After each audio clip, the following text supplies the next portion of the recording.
how do you explain when things don't go as we assume? Or better, how do you explain when others are able to achieve things that seem to defy all of the assumptions? For example, why is Apple so innovative? Year after year after year after year, they're more innovative than all their competition. And yet, they're just a computer company. They're just like everyone else. They have the same access to the same talent, the same agencies, the same consultants, the same media. Then why is it that they seem to have something different? Why is it that Martin Luther King led the civil rights movement? He wasn't the only man who suffered in a pre-civil rights America, and he certainly wasn't the only great orator of the day. Why him?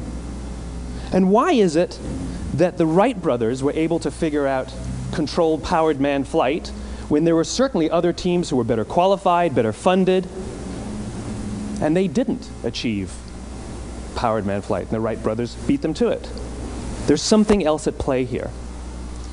About 3.5 years ago, I made a discovery, and this discovery profoundly changed my view on how I thought the world worked, and it even profoundly changed the way in which I operate in it.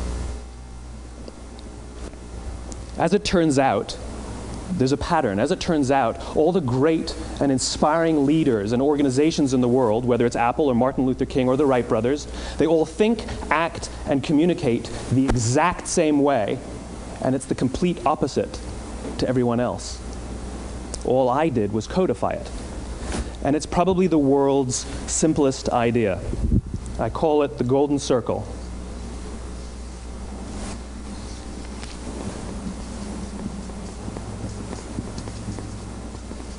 Why, how, what?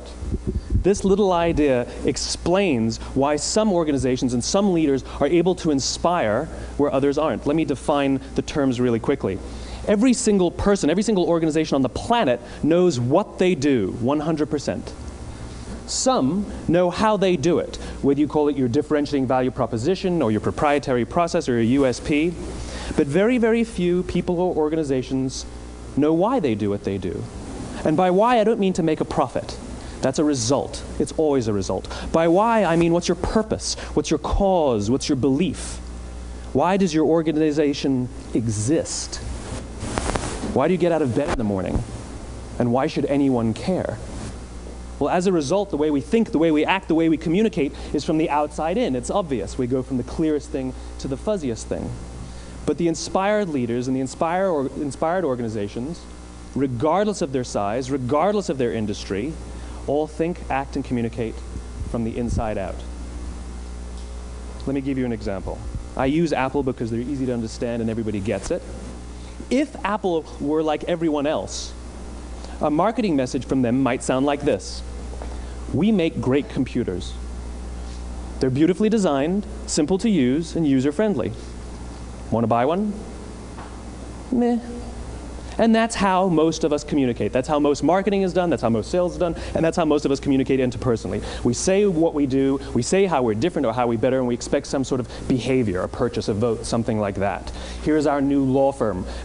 We have the best lawyers with the biggest clients. We have, we always perform for our clients, do business with us. Here's our new car. It gets great gas mileage. It has, leather seats. Buy our car. But it's uninspiring. Here's how Apple actually communicates.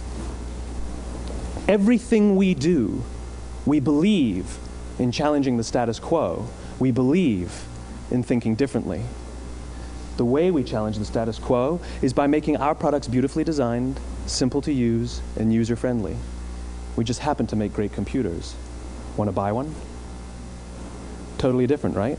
You ready to buy a computer from me?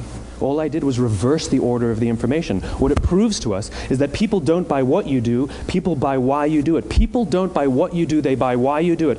This explains why every single person in this room is perfectly comfortable buying a computer from Apple. But we're also perfectly comfortable buying an MP3 player from Apple, or a phone from Apple, or a DVR from Apple. But as I said before, Apple's just a computer company. There's nothing that distinguishes them structurally from any of their competitors. Their competitors are all equally qualified to make all of these products. In fact, they tried. A few years ago, Gateway came out with flat-screen TVs. They're eminently qualified to make flat-screen TVs. They've been making flat-screen monitors for years. Nobody bought one.